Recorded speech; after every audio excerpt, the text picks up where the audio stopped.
Est-ce qu'il y a un véhicule qui est plus facile à revendre qu'un autre? Bah écoute, alors forcément, j'ai tendance à dire, faut pas acheter toutes les Porsche, parce que certains véhicules, si j'avais un conseil à donner, un bon conseil à donner à n'importe quelle personne qui achète une Porsche sans connaissance, prenez la cylindrée la plus forte. Plus vous avez une cylindrée forte, plus le véhicule est recherché. Vous avez un 3,8 litres, tout le monde le veut. Vous avez un 3,6 litres, un peu moins. En 911, je parle. Et donc, à partir de là, si vous êtes par exemple en Porsche Cayman, bon, bah, le 2,7 litres, il est un peu moins recherché que le 2,9 litres. Voilà, donc suivant les années, moi je parle de 981.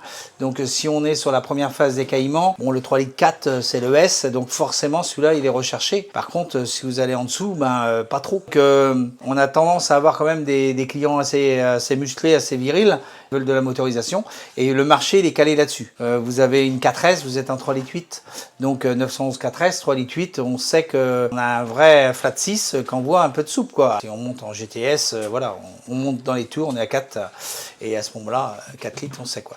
Donc forcément, ce genre de moteur fait le prix de la voiture, indirectement.